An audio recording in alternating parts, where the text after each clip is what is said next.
Hi there guys, my name is Chris and today I'm going to be discussing the ethical issues of tracking technology including GPS tracking and microchipping humans. We will be discussing 3 focus words including geoslavery, surveillance culture, and the ethical frameworks of tracking humans. Along with these keywords, we will also be discussing the effects of tracking in our society and the implications of this on humans. My own family will be offering me their opinions, helping me frame an argument about this issue and the ethical implications of tracking. The main thing that I would like to point out in this video is that parents will always want to protect their children.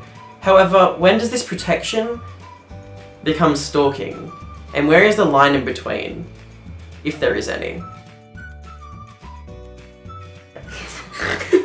Hello. Whoops. Okay, so just describe a little bit about yourself and your age. No. My name's Sam Christou. I'm 47 years old. I didn't do that. I'm Chelsea. I'm 16 years old. And your age.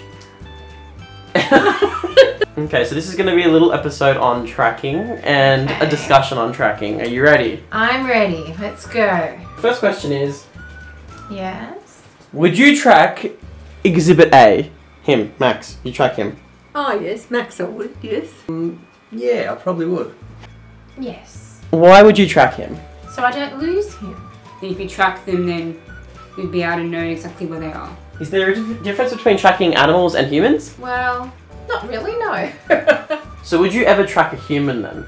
Why would I track a human? It depends how old the human is. You track a young teenager, but once they become an adult, it's an invasion of privacy. The only reason why I would track my children would be to make sure that they were safe. How did your parents track you around when you were a teenager? They didn't because I didn't have to because I had communication with my parents. What kind of communication did you have? Word of mouth. Well, I don't really think they cared that much. They wouldn't have been able to, actually, because technology wasn't as advanced as it is now. So have you ever been tracked? Yes. How did that make you feel? Fine. Really fine? Just Really? didn't really affect me. Have you used any tracking devices on your family? No. No, definitely not. What do you mean? I've used apps that are available to everybody. There's a lot of people that I know that have used exactly the same apps. And they're just general apps that keep people connected. So does safety correlate to stalking in this situation, do you think? Well, no, of course not. Anything ethically wrong with tracking in your mind? Not at all. Not if you use it the right way. I don't classify making sure that someone is safe as tracking someone. So I would say that it is ethically sound. When does privacy then become more powerful than wanting to protect someone? Is it kind of like stalking for you then? Definitely not like stalking. It's a matter of security. When a person becomes an adult, they deserve their privacy. Unless they want to be tracked and they know they're being tracked. So is it ethical to track people then? No. Still yes and no. I'm in the middle. Multiple psychology journals and articles which study children's patterns of action when they know they are being watched significantly shows that they act differently.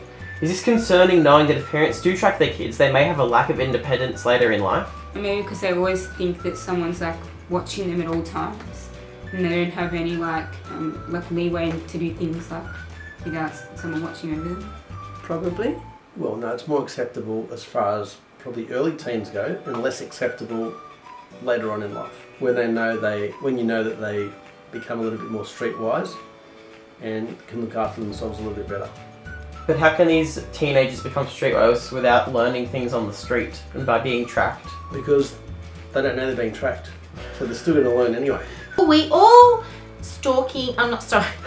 tracking can really do, in my mind, is keep someone safe, right? It's a matter of keeping them safe without actually being there. Well, it depends on how they act differently.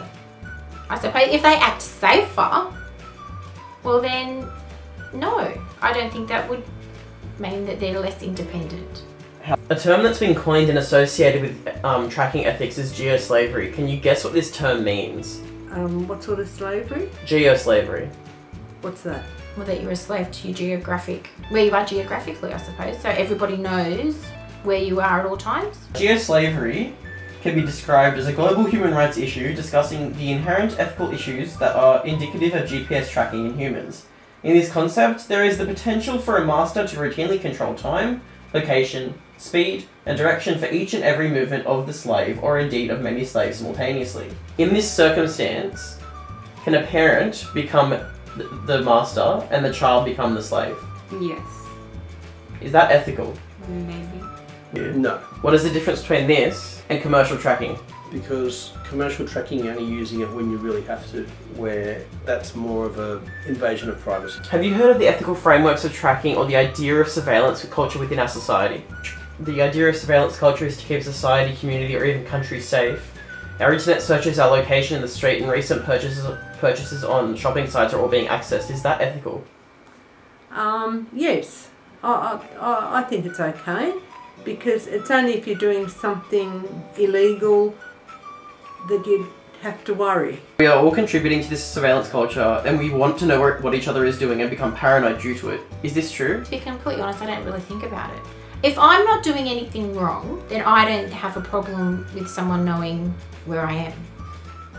Well, I suppose it keeps everyone honest, doesn't it?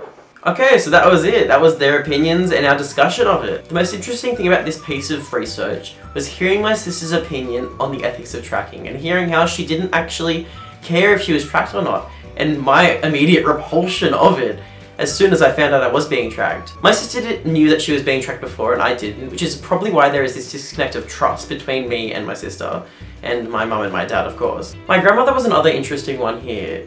She was the only one who mentioned that it was dependent on the child's age and nothing else.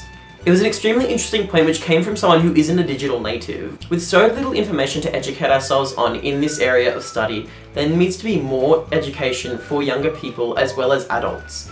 As Lyon has mentioned in his works, laws and politics have to catch up here. To catch up to surveillance culture, to put wraps on geoslavery, and to finally understand the ethics of tracking humans. Okay, so I hope you have enjoyed the discussion and I'll see you in the next video.